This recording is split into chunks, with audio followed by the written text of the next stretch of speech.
ادعیہ میں یعنی دعاؤں کی کتابوں میں، تو ایک اہم ترین دن ہے ماہ مبارک ذیقعد کا، اور وہ ہے روز دہب الارض یعنی 25 ذیقعد، کہ روایتوں میں نقل ہوا کہ یہ وہ دن ہے کہ اس دن زمین کو اللہ سبحانہ و تعالی نے بچھایا، اور جس جگہ سے بچھانا شروع کیا وہ عین جگہ ہے خانہ کعبہ کے نیچے، یہاں سے زمین کو پھیلانا شروع کیا۔ اور بعض جگہ مکے کے ناموں میں سے جو ایک نام ام القریٰ ہے، اس کی وجہ یہی بیان ہوئی کہ یہ تمام شہروں کی ماں ہے، یعنی سرزمین مکہ ماں ہے تمام شہروں کی۔ وجہ کیا ہے کہ تمام دنیا کے شہروں کی ابتدا اس جگہ سے ہوئی، اور اس دن کو کہا جاتا ہے یوم دہب الارض، یعنی جس دن زمین کو پھیلایا گیا۔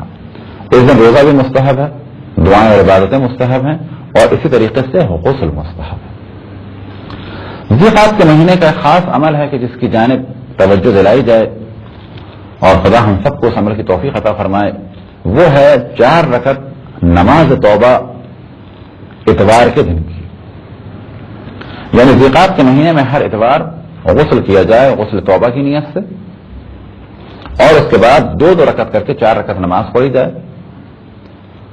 اور اس نماز کا ذکر ہے مفاتح الجنان میں ذیقعد کے مہینے میں۔ انشاءاللہ آپ تمام مومنین بھی اس نماز کو پڑھیں، اپنے لیے اللہ سبحانہ و تعالیٰ سے استغفار کریں، اور ساتھ میں ہمیں بھی دعاؤں میں یاد رکھیں کہ اللہ سبحانہ و تعالیٰ ہمارے گناہوں کو معاف کرے۔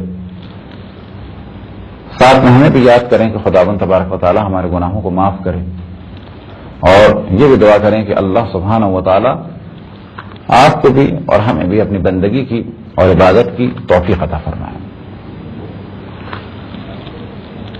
اگلے مرحلے میں غسل بیان ہوں گے ذی الحج کے مہینے کے۔ ذی الحج کے مہینے میں بھی کئی غسل ہیں جو مستحب ہیں۔ پہلے مرحلے میں جس غسل کا ذکر ہوگا وہ ہے یوم الترویہ کا غسل، یعنی 8 ذی الحج کا غسل، اور دوسرا غسل جو مستحب ہے وہ ہے 9 ذی الحج یعنی یوم عرفہ کا غسل۔ یوم عرفہ کے بارے میں پہلے بھی توجہ دلائی روزے کے موضوع میں کہ ایک مقدس دن ہے، اور بعض روایتوں میں سے عید کا دن کہا گیا ہے۔ یہ دعاؤں کی قبولیت کا دن ہے، اور دعا اس دن اتنی زیادہ مستحب ہے کہ اگر کوئی روزہ رکھتا ہے اور وہ یہ جانتا ہے کہ اس روزے کی وجہ سے میں دعا نہیں پڑھ پاؤں گا، تو بہتر ہے کہ وہ روزہ نہ رکھے، بلکہ اللہ سبحانہ و تعالیٰ کے حضور اپنی دعاؤں کو پیش فرمائیں، اور خصوصاً دعائے عرفہ امام حسین علیہ الصلوۃ والسلام۔ تو یہ دن ایسا ہے کہ اس میں غسل بھی مستحب ہے، روزہ بھی مستحب ہے، اور ساتھ ہی دعائیں اور نمازیں بھی ہیں جو تفصیل سے بیان ہوں۔ اس دن کا غسل پورے دن کبھی بھی کیا جا سکتا ہے، اسی طریقے سے 8 ذی الحج کا غسل بھی پورے دن کسی وقت بھی کیا جا سکتا ہے، لیکن بہتر ہے کہ یوم عرفہ کا غسل ظہر سے پہلے انجام دیا جائے، اور اسی غسل کے بعد نماز ظہر اور عصر کو، اور اس کے بعد اعمال یوم عرفہ کو انجام دیا جائے۔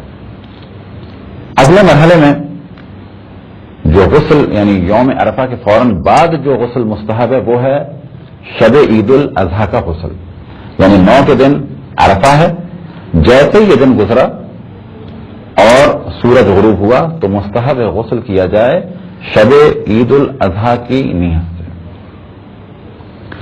پھر اس کے بعد جب دن آئے گا تو وہ دن ہوگا عید الاضحیٰ کا۔ اس میں بھی مستحب ہے کہ طلوع کے بعد غسل کیا جائے، اور اس غسل کا وقت بھی ہے زوال سے پہلے تک، اور اگر کوئی زوال تک یہ غسل نہ کر سکے تو پھر زوال کے بعد سے لے کر مغرب سے پہلے اس غسل کو انجام دے، اور قربت کی نیت سے اس غسل کو انجام دے، لیکن جو اصل اس کا وقت ہے وہ طلوع سے لے کے زوال تک ہے۔ عید الاضحیٰ کے بعد جو غسل مستحب ہے وہ ہے عید الغدیر کا غسل، اور یہ وہ دن ہے کہ جس دن روزہ بھی مستحب ہے اور غسل بھی مستحب ہے، اور دعائیں اور اعمال بھی ہیں اس دن کے، اور یہی وہ دن ہے کہ جس دن دین مکمل ہوا مولا امیر المؤمنین علی بن ابی طالب علیہ الصلوۃ والسلام کی امامت کے اعلان کے ذریعے سے۔ اللہ سبحانہ و تعالیٰ نے اپنے حبیب رسول اللہ صلی اللہ علیہ وآلہ وسلم کو مخاطب کر کے ارشاد فرمایا یا ایھا الرسول بلغ ما انزل الیک من ربک فان لم تفعل فما بلغت رسالته واللہ یعصمک من الناس. اے پیغام پہنچانے والے یہ پیغام پہنچا دو، اور اگر تم نے یہ پیغام نہیں پہنچایا تو ایسا ہے جیسے کہ تم نے پیغام رسانی کا اس رسالت کا کام ہی انجام نہیں دیا. تمام شیعہ و سنی کا اجماع ہے اس موضوع پہ. اس آیت کی تفسیر یہی ہے جو ہم نے بیان کی، اور یہی ترجمہ ہے کہ جو ہم نے بیان کیا، اور شان نزول یہی بیان ہوئی کہ جب رسول اللہ صلی اللہ علیہ وسلم حجۃ الوداع کے بعد واپس پلٹے تو حم کے علاقے میں جو ایک غدیر یعنی ایک ایسی جگہ کہ جہاں پانی جمع ہوتا ہے، یعنی خشک تالاب کہ جہاں بارش کے زمانے میں پانی جمع ہوتا ہے اور بعد میں وہ جب تالاب خشک ہو گیا، اب یہ تالاب کوئی چھوٹا موٹا تالاب نہیں تھا بلکہ ایک بہت بڑا نشیب کہ جو ایک پیالے کی صورت میں ہے، اور اگر جدید الفاظ میں کہا جائے ایسا جیسے کوئی اسٹیڈیم. تو جب آپ کا قافلہ وہاں پہنچا تو آیت یہ نازل ہوئی یا ایھا الرسول بلغ ما انزل الیک من ربک، اور تمام مسلمانوں کا اجماع ہے کہ یہ آیت نازل ہوئی غدیر حم میں، حم کے علاقے میں جو غدیر ہے وہاں پر یہ آیت نازل ہوئی. اور پھر آپ نے سب کا انتظار کیا، جو چلے گئے تھے آگے ان کو واپس بلوایا، جو ابھی نہیں چلے تھے مکے سے ان کو یہاں پر بلوایا. سخت گرمی تھی، تفصیل سے گفتگو کو ہم نے کیا ہے روزوں کے مسائل میں بھی اور امامت کے موضوع میں بھی، وہاں پر مومنین دیکھ سکتے ہیں. اور پھر آپ نے خطبہ دیا اور ارشاد فرمایا من کنت مولاه فهذا علی مولا، اور مولا امیر المؤمنین کے ہاتھ کو اپنے ہاتھ سے بلند فرمایا، اور اس سے پہلے اقرار لیا الست اولی بکم من انفسکم، آیا میں تم پر تمہاری جانوں سے زیادہ حق رکھتا ہوں. جب سب نے اقرار کیا تو آپ نے فرمایا من کنت مولاه فهذا علی مولا. شیعہ بھی اس روایت کو اسی طریقے سے مانتے ہیں، اہل سنت بھی اس روایت کو اسی طریقے سے مانتے ہیں، لیکن آخر میں برادران اہل سنت ایک اپنا نظریہ دیتے ہیں کہ یہاں پر بلا شک آپ نے فرمایا من کنت مولا فہذا علی مولا، لیکن مولا کے معنی جیسا کہ شیعہ کہتے ہیں اس کے برخلاف وہ کہتے ہیں کہ مولا کے معنی کیا ہیں؟ دوست کے. تو یہاں پر ہم کہیں گے کہ جی اول تو معنی یہ ہیں اولا بتصرف، کیونکہ آپ نے اقرار لیا الست اولا بکم من انفسکم، کہ آیا میں تم پر تمہاری جانوں سے زیادہ حق نہیں رکھتا. جب لوگوں نے اقرار کیا تو آپ نے فرمایا من کنت مولا فہذا علی مولا. لیکن اگر یہ بھی کوئی کہے کہ دوست، تو ہم یہ سوال کریں گے کہ برادران اہل سنت سے کہ آپ دقت کریں کہ مولا امیر المؤمنین کی دوستی اتنی اہم ہے کہ بقول آپ کے کہ اتنا اہتمام کیا مولا امیر المؤمنین کی دوستی کے اعلان کے لیے. بس یہ کیسے آپ برداشت کرتے ہیں کہ جن لوگوں نے مولا امیر المؤمنین سے دشمنی کی آپ ان سے دوستی کریں؟ بس اگر آپ انہیں اپنا امام اور اولا بتصرف نہ مانیں تو کم سے کم دوست تو مانیں. اور دوستی کا تقاضا یہ ہے کہ دوست کا دوست دوست اور دوست کا دشمن دشمن. لیکن ہم یہ دیکھتے ہیں کہ آپ مولا امیر المؤمنین کے دشمنوں کا دفاع کرتے ہیں. بس اگر آپ نے من کنت مولا فہذا علی مولا میں مولا کے معنی دوست لیے ہیں تو پھر دوستی کا تقاضا یہ ہے کہ ان کے دشمنوں سے نفرت کا اظہار کریں.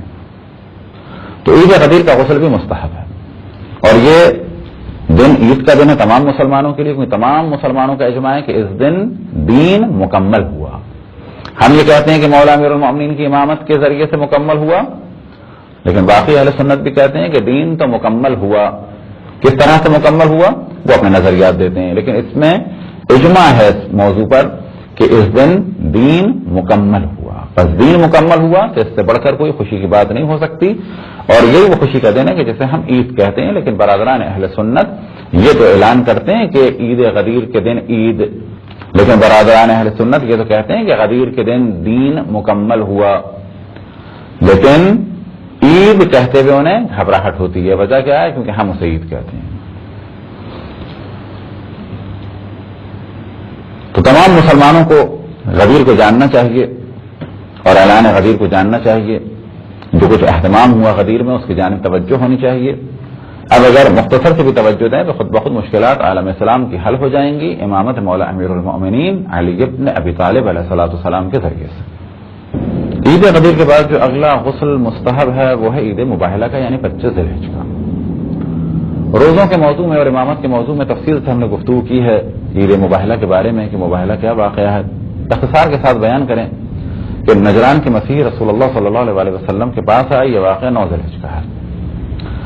اور آنے کے بعد ایک اعتراض کیا اور سوال کیا, اور وہ اعتراض اور سوال یہ تھا, اور وہ یہ جانتے تھے کہ رسول اللہ صلی اللہ علیہ وسلم حضرت عیسیٰ علیہ السلام کو مانتے ہیں, لہٰذا انہوں نے ایک سوال بنایا, اور سوال یہ تھا کہ کوئی بھی بچہ بغیر باپ کے پیدا نہیں ہو سکتا, اور حضرت عیسیٰ کے والد نہیں ہیں. تو یا تو یہ کہنا ہوگا کہ معاذ اللہ وہ گناہ کی اولاد ہیں, اور پھر آخر میں چارہ یہ بچتا ہے کہ آپ بھی مانیں, اور جیسا کہ ہم مانتے ہیں کہ وہ اللہ سبحانہ و تعالیٰ کے معاذ اللہ بیٹے ہیں. اللہ کی جانب سے آیت نازل ہوئی, رسول اللہ صلی اللہ علیہ وسلم نے اسی آیت کو جواب کے طور پہ پیش فرمایا, ان مثل عیسیٰ عند اللہ کمثل آدم, کہ اللہ کے نزدیک عیسیٰ کی مثال آدم جیسی ہے. اور اس مختصر سی مثال میں بہت واضح کر دیا کہ حضرت آدم کو اللہ سبحانہ و تعالیٰ نے مٹی سے خلق کیا. یعنی اگر تم بغیر باپ سے پیدا ہونے والے فرزند کو, کہ جو اللہ سبحانہ و تعالیٰ کے حکم سے بغیر باپ سے پیدا ہوا, اسے اللہ کا بیٹا مانتے ہو, تو جو بغیر ماں اور بغیر باپ کے پیدا ہوئے یعنی حضرت آدم اور حضرت حوا, انہیں اللہ کا بیٹا اور بیٹی کیوں نہیں مانتے؟ آج بھی یہ جواب عیسائیوں کے لیے بہترین جواب ہے. کسی بھی عیسائی سے پوچھیں کہ حضرت آدم اور حضرت حوا کے والدین کون تھے, جواب دیں گے اللہ نے انہیں خلق کیا. تو کہا جائے کہ آپ حضرت عیسیٰ کو جو بغیر والد کے پیدا ہوئے انہیں اللہ کا بیٹا کہتے ہیں, جو بغیر ماں باپ کے پیدا ہوئے یعنی حضرت آدم اور حضرت حوا, انہیں اللہ کا بیٹا اور بیٹی کیوں نہیں کہتے؟ تو ان کے پاس کوئی جواب نہیں. جب عیسائیوں نے جواب قبول نہیں کیا تو پھر اللہ سبحانہ و تعالیٰ کی جانب سے حکم آیا مباہلے کا, اور جو مباہلے میں دعوت دی گئی اور کن افراد کو بلایا گیا اسے بیان کیا گیا. فَقُلْ تَعَالَوْا نَدْعُوا أَبْنَاءَنَا وَأَبْنَاءَكُمْ, کیا میرے حبیب کہہ دو کہ ہم اپنے بیٹوں کو لائیں, تم اپنے بیٹوں کو لاؤ. اور تمام مفسرین شیعہ اور سنی نے اس جانب توجہ دلائی کہ امام حسن امام حسین گئے رسول اللہ صلی اللہ علیہ وسلم کے بیٹوں کے عنوان سے. البتہ یاد رکھیں قرآن میں بہت واضح اور ہمارا عقیدہ ہے کہ اللہ سبحانہ و تعالی کہ حبیب یعنی رسول اللہ صلی اللہ علیہ وسلم کا اپنا کوئی جسمانی بیٹا دنیا میں باقی نہیں رہا, لیکن اللہ نے امام حسن امام حسین کو فرزند رسول اللہ صلی اللہ علیہ وسلم آئے مباہلہ میں قرار دیا. پھر اس کے بعد فرمایا وَنِسَاءَنَا وَنِسَاءَكُمْ, ہم اپنی خواتین کو لائیں تم اپنی خواتین کو لاؤ. وَأَنفُسَنَا وَأَنفُسَكُمْ, ہم اپنی جانوں کو لائیں تم اپنی جانوں کو لاؤ. تمام مفسرین شیعہ اور سنی کا اجماع ہے کہ نساء کے عنوان سے رسول اللہ صلی اللہ علیہ وسلم جناب فاطمہ سلام اللہ علیہا کو لے گئے, جبکہ 9 ازواج تھیں اور بہت بڑی تعداد مسلمانوں کی تھی. لیکن نساء جبکہ عام طور پہ قرآن مجید میں بیویوں کے لیے استعمال ہوا, لیکن اس کے باوجود آپ اپنی بیویوں میں سے کسی کو نہیں لے گئے, بلکہ جناب سیدہ سلام اللہ علیہا کو لے گئے. اور نفس کے عنوان سے یعنی اپنی جان کے عنوان سے, اپنی روح کے عنوان سے مولا امیر المؤمنین کو لے گئے. اور یہیں سے یہ فضیلت مولا امیر المؤمنین کی واضح ہو جاتی ہے کہ 9 ہجری کا واقعہ, 100,000 سے زیادہ صحابی, لیکن جان رسول اللہ فقط اور فقط اور فقط مولا امیر المؤمنین علی ابن ابی طالب تھے. اور ہم یعنی مذہب حق اہل بیت شیعہ اثنا عشری دین کو نفس رسول اللہ کے ذریعے سے اور دین کو جناب فاطمہ سلام اللہ علیہ اور امام حسن امام حسین اور باقی آل رسول سے لیتے ہیں, تو جن کی طہارت کا بھی اعلان ہوا, جن کی عظمت بھی بیان ہوئی. اور پھر ہم توجہ دلائیں کہ اگر ہم دین لیں نفس رسول اللہ سے تو ہم کافر ہو جائیں, اور جو دین لیں ایسے ایسے افراد سے کہ جن کی خود مذمت ہے ان کے یہاں, تو وہ مسلمان ہو جائیں. ہم یہ کہتے ہیں کہ جتنے بھی افراد ہیں, جتنے بھی مذاہب ہیں, جو بھی کہے لا الہ الا اللہ محمد رسول اللہ اور ختم نبوت کا قائل ہو اور ضروریات دین کا انکار نہ کرے, وہ مسلمان ہے. تو بڑے تعجب کی بات ہے کہ اگر ہم دین لیں مولا امیر المومنین سے تو ہم کافر ہو جائیں, اور لوگ دین لیں ابو ہریرہ سے تو وہ مسلمان ہو جائیں. ہم یہ کہتے ہیں جنہوں نے بھی ابو ہریرہ سے دین لیا وہ مسلمان ہیں, لیکن کتنا ظلم ہے کہ جو نفس رسول اللہ سے دین لیں ان سے دشمنی کی جائے. ہم دعوت دیتے ہیں تمام مسلمانوں کو کہ وہ اہل بیت علیہ الصلوۃ والسلام سے دین لیں. تو عید مباہلہ کا غسل مستحب ہے. تو یہ غسل تھے ذی الحج کے مہینے کے، البتہ غسل زمانی. کچھ غسل مکانی اور اسی طریقے سے کچھ غسل افعالی کہ گو کہ وہ ذی الحج کے مہینے میں ہوں گے، ان کا ذکر بعد میں ہوگا، لیکن وہ کب ہوں گے؟ جب حج کا کوئی رکن انجام دیا جائے گا. تو کیونکہ اس کا تعلق کام سے ہے وہ دوبارہ بیان ہوں گے، لیکن وہ غسل ہوں گے ذی الحج کے ہی مہینے میں. لیکن فرق کیا ہے؟ ان غسلوں کا تعلق ہے وقت سے اور ان غسلوں کا تعلق ہے کسی عمل سے.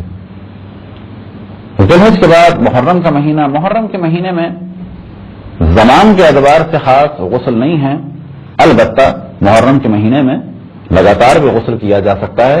وہ کس کام کے لیے؟ وہ زیارت امام حسین علیہ الصلاۃ والسلام کے لیے. اسی طریقے سے سفر میں بھی امام حسین علیہ الصلاۃ والسلام اور اصحاب اور انصار امام حسین علیہ الصلاۃ والسلام کی زیارت کے عنوان سے غسل کیا جا سکتا ہے، لیکن وہ غسل زمانی نہیں بلکہ وہ غسل افعالی ہوگا، یعنی کسی فعل کی وجہ سے. ربیع الاول میں غسل مستحب ہے، 9 ربیع الاول کا اور 17 ربیع الاول کا.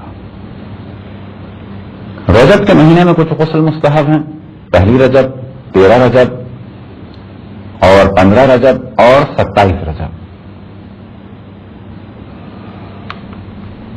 27 رجب کے بارے میں خصوصاً توجہ رہے کہ 27 رجب عید بعثت ہے، یعنی 27 رجب وہ دن ہے کہ جس دن رسول اللہ صلی اللہ علیہ وآلہ وسلم نے اعلان نبوت فرمایا. گو کے بعض احوال کے مطابق 26 یا 27 کو معراج بھی ہے، لیکن دراصل 27 کی اہمیت بعثت رسول اللہ صلی اللہ علیہ وآلہ وسلم کے ذریعے سے ہے. ماہ شعبان میں 15 شعبان کا غسل مستحب ہے. اب تک یہ غسل بیان ہوئے سال کے مہینوں کے اعتبار سے. اب دوبارہ ذہن توجہ دلائیں کہ بالکل ایک جرنل کی گفتگو ہو کہ تمام سال میں ہر بڑے اور مقدس دن کا بھی غسل اگر انجام دیا جائے تو بہتر ہے. لیکن ساتھ میں توجہ دلائیں کہ جتنے ہم نے غسل بیان کیے ہیں یہ سب کے سب وہ نہیں ہے کہ جن کا مستحب ہونا ثابت ہے، بلکہ ان میں سے کچھ مستحب ہیں اور استحباب کی نیت سے، اور کچھ جو ہیں رجعان انجام دیے جائیں. استحباب والے غسل کا کیا نتیجہ ہے، رجعان انجام دینے والے غسلوں کا کیا نتیجہ ہے، یہ ہم نے تفصیل سے بیان کیا کہ استحباب والے غسل کے بعد وضو ضروری نہیں ہے لیکن انجام دینا بہتر ہے، اور رجاء کی نیت سے جو غسل انجام دیے جائیں ان کے بعد وضو ضروری ہے. لیکن احتیاط یہ ہے کہ ان تمام غسلوں کے بعد وضو کو انجام دیا جائے، ان تمام غسلوں کے بعد وضو کریں، اور اگر وضو کے بعد وضو باطل ہو جائے تو دوبارہ عمل کی انجام دینے کے لیے، دوبارہ کسی ایسے کام کو انجام دینے کے لیے جس میں وضو شرط ہے، دوبارہ وضو کریں. تو جتنی بھی ایام شہادت اور ولادت و معصومین کی ان میں بھی قربۃ اللہ غسلوں کا انجام دیا جائے تو بہتر ہے. یہ اب تک آپ کی خدمت میں بیان ہوئے مستحب غسل زمانی. خداوند تبارک و تعالیٰ سے دعا ہے کہ بحق محمد وآل محمد ہمیں اپنے رسول اپنی حجتوں خصوصاً امام زمان علیہ الصلوۃ والسلام کی معرفت اور اطاعت کی توفیق عطا فرمائے. وصلی اللہ علی محمد وآلہ الطاہرین.